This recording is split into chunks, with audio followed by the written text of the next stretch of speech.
today I'm going to talk about the game They've Invaded Pleasantville from TSR in 1981. It's like a mini game, and it comes in these. They have other games like this, like Revolt on Antares. They come in this plastic packaging, and so in the box it contains, the dice and the other components. Obviously, the cover art is a variation of the classic painting American Gothic, so I definitely have to give that high marks. And it seems to be based kind of in the 50s, just by how it's presented, representing, I think, kind of what they felt things were like in the rural Midwest in the 50s. Something strange is going on in the peaceful Midwestern town of Pleasantville. Of that, Mrs. Milichenko is certain. Close acquaintances of hers have been seen in unaccustomed neighborhoods. Storekeepers, normally punctual and courteous, have turned stony-faced and reclusive overnight. Basically, an alien has landed and is taking over the mines, they say, with a biomechanical mechanism implanted in their brains. The good citizens of Pleasantville are trying to figure out what's going on and survive the alien onslaught. The rule book is 12 pages, various tables in it, additional components. So there's these dice, definitely product of the time. It's got like these kind of indented numbers, and they're not, the color isn't different than the rest of the dice. These are the counters, and this shows a whole mix of them, and these are the unique ones. So you have Zebulon, who's the alien sub-commander, and he has a combat factor of 10, which is shown here. There's tied up markers. There's some blank markers, but I found it's useful to use one for tracking the turns. And then the remainder of the markers indicate 30 unique citizens, and each of these has a starting location, an influence factor, a movement allowance, and a combat factor, and then of course the name. And for each of these unique 30 good citizens, there's two counters. One has a back, and the other of that person has a star in the back. And if it's a star, it means it's alien influenced. And then the unique citizens then, or the important citizens, as I mentioned, are the hotel owner, the minister, teller, tailor, fire chief, maitre d', rep shop owner, sheriff, town drunk, who has a low influence factor, relatively low movement allowance, and lowish combat factor, compared to like the sheriff, who has a high movement allowance, high influence factor, and high combat factor. And the combat factors indicate, are affected by if they have weapons, etc. And then there's the generic wife. And then there's plumber, maid, lawyer, doctor, bank president, checkout girl, war veteran, bartender, station attendant, vet, bank guard, SPR market manager, deputy sheriff, welder, teacher, waitress, paperboy, B&G owner, judge, and mayor. And there's the map of Pleasantville. Not super elaborate, but functional. Each closed location is, would take a movement point to get into. These are different, buildings, of course. And some of the buildings have, several rooms in them. And then, of course, you can only enter through the doors, which are indicated by boxes. You can't, go through a wall. So it's pretty self-explanatory.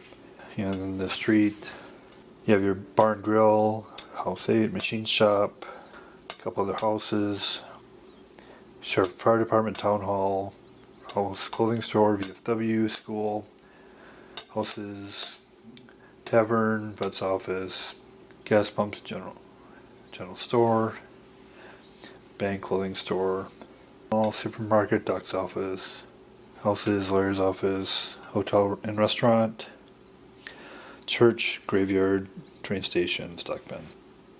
Kind of simply done, but it works. How to win? The town player wins by either locating the alien headquarters and defeating the alien sub-commander, having half or more of the total influence factors in play under town control at the end of the game, and the game goes for 12 turns. Any townspeople who are dead, tied up, unconscious, or stunned don't count. If the town player doesn't meet that, the alien player wins. On the counters, there's the starting location, influence factor, movement allowance, and combat factor. Movement, that's a number of spaces that each of these is a unique space that the player can move, of course. There's no terrain adjustments or anything like that. Sequence goes, there's 12 turns, and each turn is say in these phases. Random movement, alien player movement, town player movement, conversion and influence, and combat phase, and then alien takeover and observation. Random movement is checked 4 times beginning of each turn, therefore a maximum 4 pieces can be moved randomly each turn. For each check, the alien rolls dice twice to determine townspeople will move using the townsperson table, which is here. So you roll the 2 dice to figure out which one will move. And then the town player rolls the dice twice and consults the target building table to determine the building that townsperson will move towards. So, and that's from this table. Again, roll 2 dice. Conversation influence. Conversation is how the town player discovers the townsperson is alien controlled. So in this phase, they can talk to one suspected town person. 2 counters must be in the same space to have a conversation.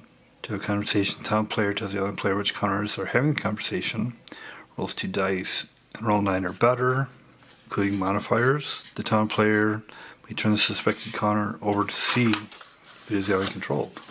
These are modifiers for that 9 or above. You look at the influence factor of the suspected townsperson. It's interesting that it's a suspected one, not the talking one. And then you add to the die roll. The town player must try to influence uncontrolled townsperson counters in this phase. Influence trying to convince other townspeople that there's an alien plot. Town player may only try to influence other townspeople, same space. 2 influence on the counter. The town player compares the influence factor of the town control counter to the influence factor of the other townsperson. An example it gives 20 to 10 simplified to 2 to 1. So they'd go to the 2 to 1 ratio. So in the influence table, which is shown here, so the counter, so if it's convinced the counter is town controlled, it will move and function as a town controlled piece.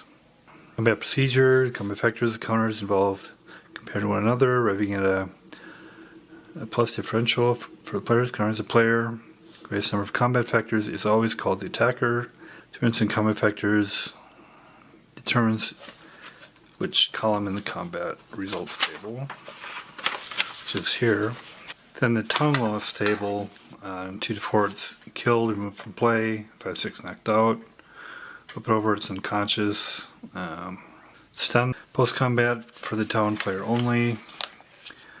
After winning combat, may choose to do any of the following actions. May tie up. Interrogation consists of choosing any 4 spaces on the map board and asking if any of these spaces is the location in headquarters. If the town player guesses the correct space, the alien player must say yes. If the location is revealed, the alien subcommander counter is placed on the board in that space. Implant removal. Player may remove the implant from a defeated alien-controlled town person. It's breaking the control. So to attempt the removal, you roll 2 dice and consult the implant removal table. 2 to 3 explodes. 4 to 6, implant is too tightly attached, cannot be removed. Implant is removed. 11 to 12, it's removed intact, and evidence of aliens is obtained. Evidence led +1 to influence roll. And the observation table where shows the location of the removed places, location observer, and the need for successful observation. Okay, well, I'll show a setup here. The first thing is to have the alien player secretly choose where the alien subcommander headquarters is. For this game, you have to keep note sheets, and I'm going to keep a couple of sheets here.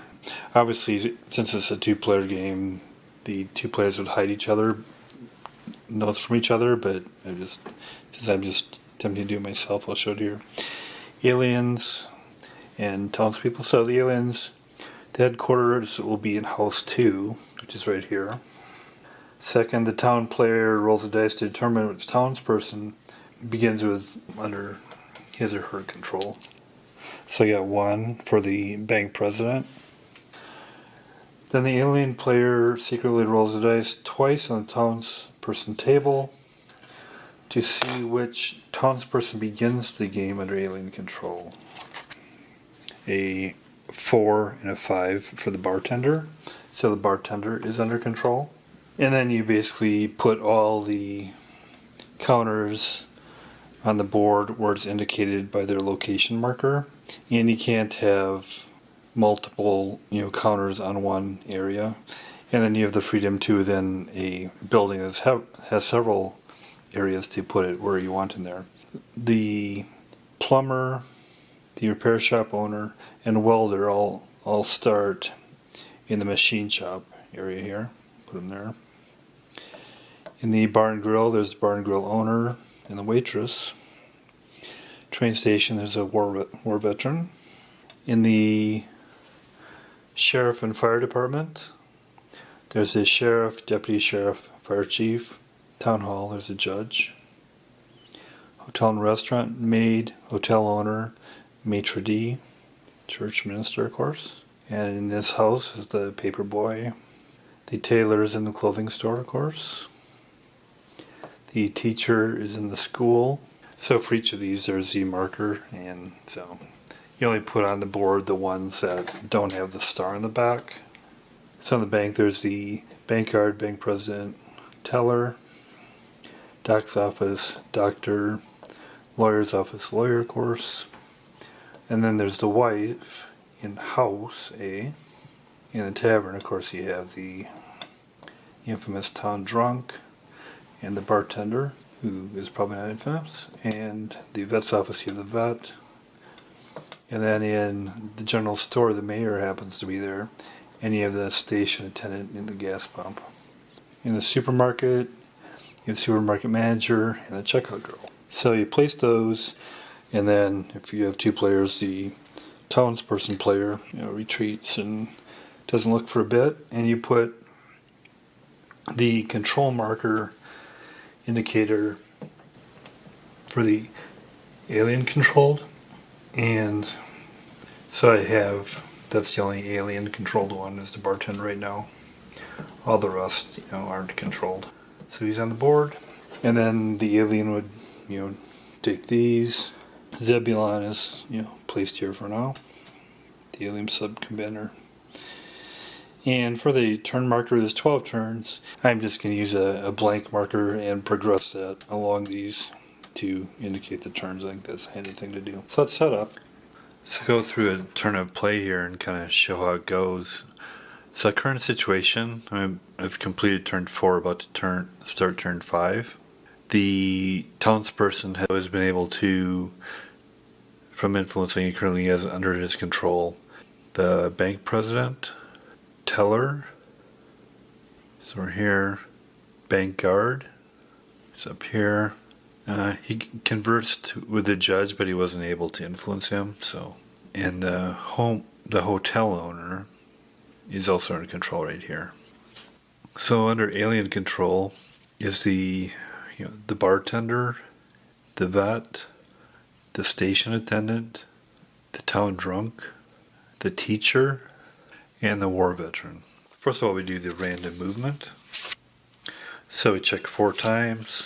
The townsperson, 54, is the wife, 24, going to the target building table, it's VFW, and so her movement is 4, so she'll go 2 times that 8. She's actually in the VFW. Now if she was alien or townsperson controlled, they'd have the option of not moving her basically. But they might want them to move, so that particularly the alien may want them to move randomly anyway to kind of throw off the townsperson that they're under control. Okay, next, town drunk. He's actually under alien control. But actually the alien's not going to let them know he's under control. So they're going to do random movement. House 1. And he can only move 3, but doubles that. 44. Taylor. He's not under control. He's going to 31. Sheriff and Fire Department. He's over here. So he can move 8. And one more. 55. The welder. VFW. There you go. So that's the random movement. And then the alien player movement. So the alien player may move up to 5 town person counters. But they may not be controlled by the town player, wary, tied up, unconscious, or stunned. Yeah, I've been doing combats where there aren't any that are wary, unconscious, or stunned. So it can move either alien controlled, skeptical, or totally uncontrolled. Okay. So the idea is to move them to where either throw off the townsperson about who's alien, or move them to a spot where I can try to control them. So first my control ones. So the vet, I think, wants to get on here. You can go 5. I'll try to get close though.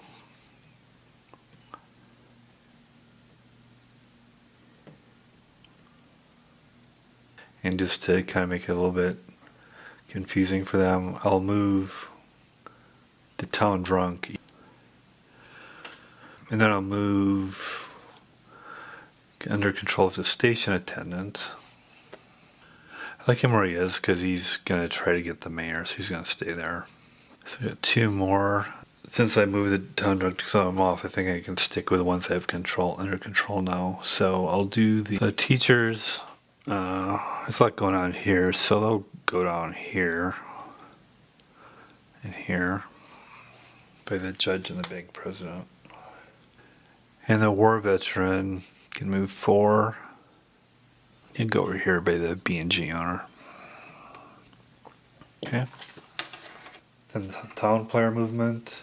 So they can move anyone. They're controlled by the town player that are tied up, unconscious, or stunned. So he's got the bank president. Okay, he's not sure what's going on here. He's going to try to influence more people. He's going to go down to the maitre d'. The teller is skeptical of the vet because that was moved. So they're going to go up here. The bank guard, I'll go up by the bartender. Try to influence him. Not knowing that one's controlled by the alien right now. Judge will stay there. Hotel owner, I'll go up by the lawyer. Conversation and influence. Conversation, they need a roll of 9 or better of the modifiers, which according to this, you modify by the influence factor of the selected townsperson. So first of all, and these are, you have to be in the same space.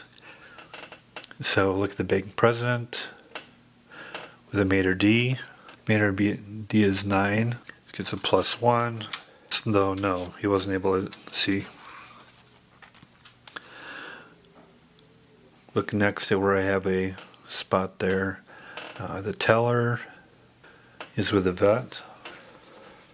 And the vet influence factor is 13, so it gets +2.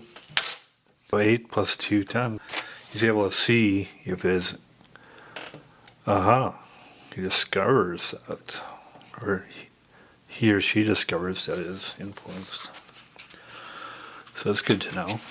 Bank guard is going to check the bartender, and the bartender, 11 + 2. 8 again, so 10 total. Oh, another discovery, okay. Judge with teacher, 6, and the teacher's influence factor is 17, which is 6 + 3, so actually a lot of discoveries there made by the mayor. I think probably the reason it's the suspect townsperson that has a modifier is that if they're controlled, that means there's a bigger difference between them being kind of it's obvious that they're like kind of automated versus, charismatic. So maybe that's why there's a modifier there. There's a lot of discoveries in the hotel owner. He's the lawyer. 8, and let's see, they have 11 as well, so they get a +2. So a lot of discoveries made. Turns out that one is not controlled. The town player only tries to influence uncontrolled townspersons, not alien controlled. So we look at the influence table. There's not many that it shares a space with that aren't. But the bank president, again, going down the list of the townspeople I control here, that share a spot with an uncontrolled. Bank president to Maynard D. Look at the ratio, and it's 19 to 9, so basically 2 to 1. Roll dice. 9, and on 2 to 1, and has no effects he's controlled, so yes, they are able to control them. So I'll mark that on the list. So to indicate that, it's good. And then the teller, it's alien controlled, so we can't influence them. Bank guard, alien controlled, can't influence them. Judge, his powers, alien controlled, can't influence them. Hotel owner, gonna try to influence them. And so it's 11-11, so it's 1 to 1. They roll a 7, and on a 1 to 1, they exactly need a 7 or better, so they do influence them. So that's good. Just indicate here again. Okay, so that's the last one there. So that's the conversation and influence, and then we get to combat. So now either one or both can attack, but if one alien or controlled townsperson initiates, then the battle happens. So we're going to do a battle here. It's the teller versus the vet. They both have a combat factor of 6, so it's 1 to 1. We'll say that the teller is the attacker since he initiated. Let's roll dice. The attacker wins, so the teller wins. Then you do the alien loss table. 8. So the interrogation, the townsperson, I guess, 4 spots, and if one of them is headquarters, then the alien has to tell me. So I'll guess machine shop, hotel and restaurant, general store, and law office. But it turns out none of those are, so I indicated that the vet is alien controlled and was interrogated. I can't interrogate him again. That'll indicate that where the headquarters isn't. So is the teller. Now let's look at the bank guard. So the battle there then is, and either can initiate. For this case, I'll say that the bank teller is initiating it because the alien wants to do it. 6. DF, defender flees. So then it goes at like a random movement. Choose the building and it runs there. We'll choose the building. 51. House 5. So the bank guard lost.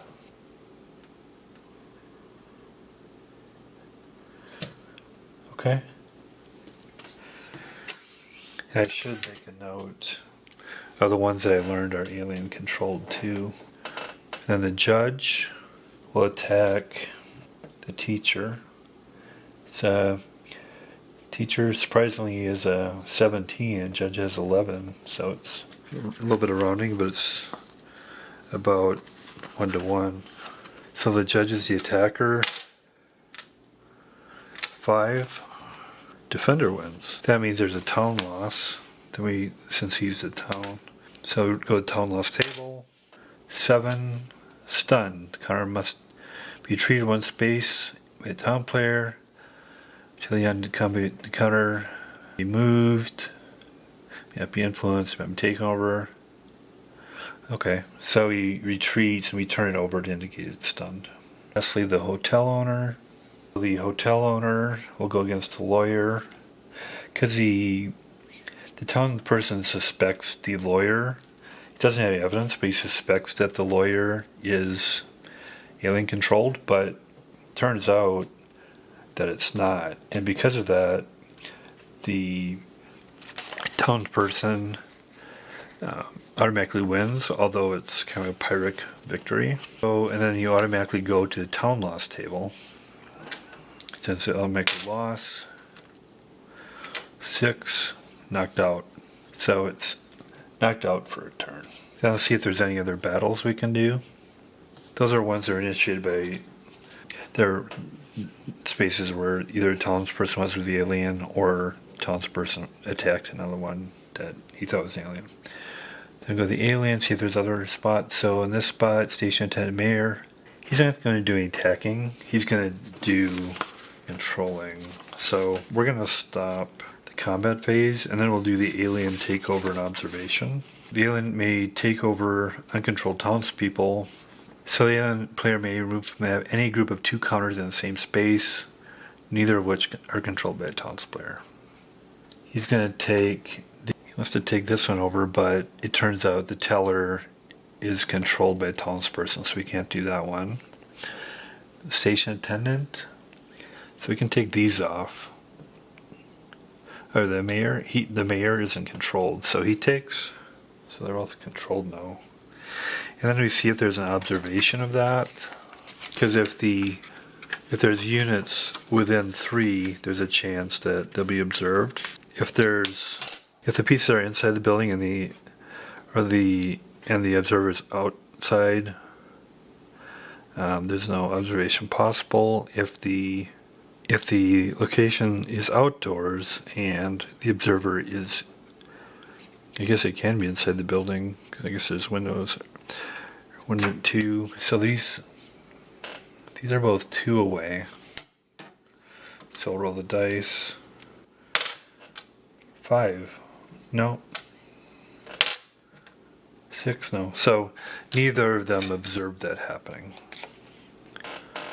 Although the townsperson wants to indicate that maybe the station attendant and mayor are controlled. Okay, other ones. And then the war veteran is on a spot with B and G. So I can take that one off and also convert that, or influence, control them. So they're controlled now. Get that. He's going to take, just to kind of throw off the townsperson, neither the welder or wife are controlled by anybody. He's going to take those off the board and act like he's switching them off, but he's actually not. But then the townsperson is suspecting them. That's it. That's the end of the turn. So that's They've Invaded Pleasantville by TSR in 1981. The components are simple. Maybe, I think, probably too simple. The strategy is great, but it's definitely a unique game. And I wish it could be played solo, but since it has hidden movement, you really can't do it solitaire. But it's unique, and because of that, I'll give it a 7. Thanks for your time.